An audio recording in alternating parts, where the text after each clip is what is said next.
We are now Sotah, page 9, day 8 of our learning.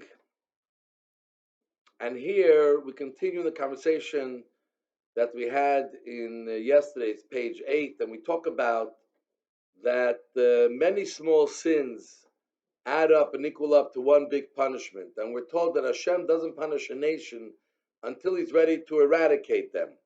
So he lets all their sins add up, and then he punishes them at one time. Therefore, we see even sinful nations who have done many terrible things.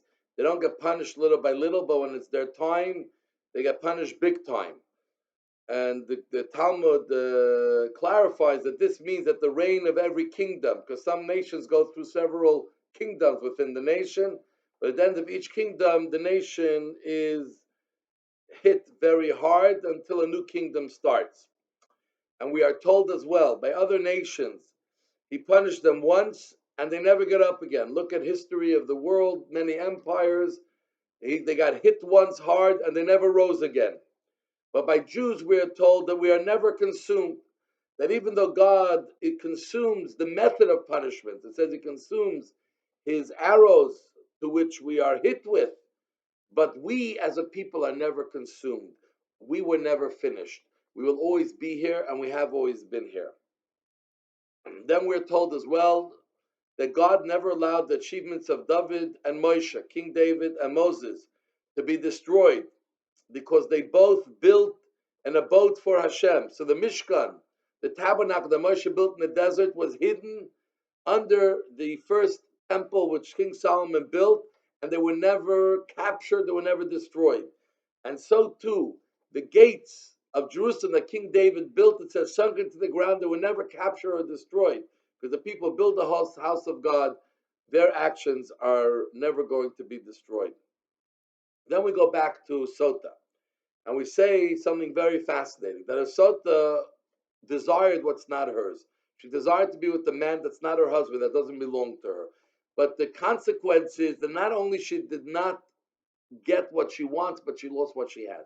So a Sotah ends up losing her husband, but she cannot even marry the one she was with. So she tries to venture into what's not hers. The consequence is she loses what she has already, and she doesn't get what she wants. And we find this by many other examples the Talmud brings down. For instance, the story of the snake with Chava and Adam, with Adam and Eve. So the snake, really, we're told, was then smart, walked on legs, was desiring a relationship with Chava. So she tried to get Chava into her world and try to get rid of Adam. Whatever that happened was that the snake didn't get Chava, and the snake got cursed and lost its feet and lost its other abilities that it had to be the king of the beasts, of the animals, because it went for what it didn't have and lost what it had as well. So to Cain.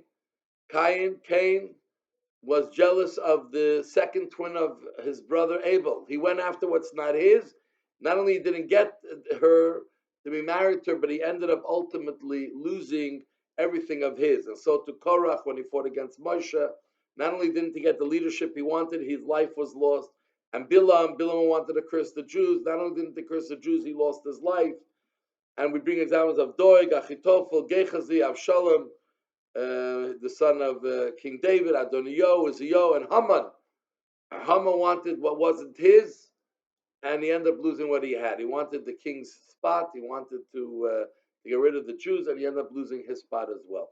So here we see throughout history a lesson for life, that don't go after what's not yours. If something doesn't belong to you, don't try to get it through various means that are illegal and forbidden, because then you'll end up losing even what else you have. Then we go to a Mishnah, and the Mishnah tells us there's a general thing, not so much related to Sotah, but within this Talmud, like many other, their general concepts and ethos are discussed. And here we're told that everybody is punished or met a death that's commensurate with their actions, with their sins. So, for instance, Shimshon, Samson, the mighty Samson, the great judge, the most powerful person in the world that ever lived, he put his eyes to marry a non-Jewish woman, which was forbidden for him to marry.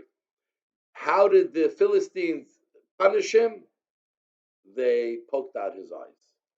Avshalom, the son of King David, that tried to usurp the kingdom from his father, staged a rebellion. He was very much into his hair and his looks. When he died, he was hung by his hair.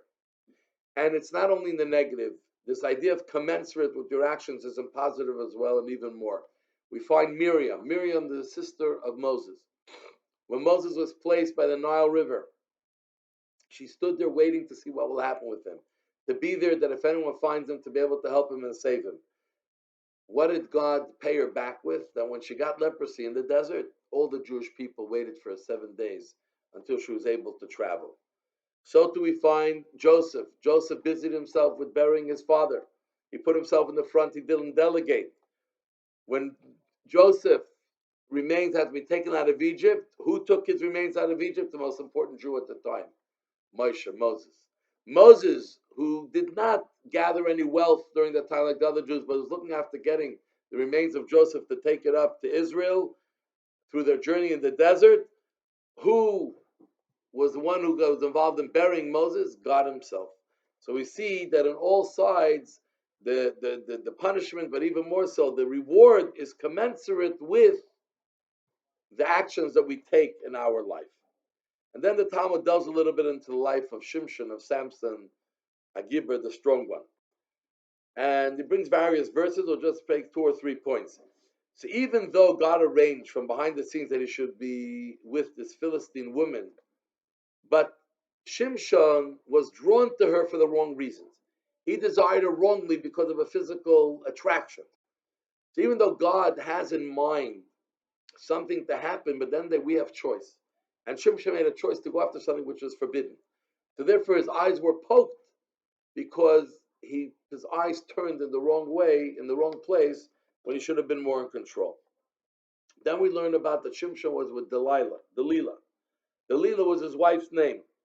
But Delilah is not just a name, it stands for what she did to Samson. Delilah means that she weakened. She weakened Samson. She weakened his strength, she weakened his heart, and she weakened his actions. When she got the secret for his strength, that it was his hair, she cut his hair. So he lost his strength, his actions, the ability to do what he was supposed to do, and obviously he lost his heart, his drive for the right things, to do the right things. And that's how the Philistines ultimately were able to overcome Samson eventually. How did Delilah know that Samson was telling her the truth when he said about his hair? He had told her other things that were not necessarily true. So we find something very fascinating, that it says that when someone tells you the truth, you know inside it's the truth. And he told her things that corroborated with his life. He had long hair. He said his long hair was his strength. He didn't drink wine. He said he doesn't drink wine. So even though he said many lies, but when you're in tune with someone, you're able to tell when they're telling the truth or when they're not telling the truth. Sometimes we talk to our children and they tell you a story. So if you pay attention, you'll pick up when what they're telling you is true or when what they're telling you really doesn't sound true. This is the page 9 of Sotah.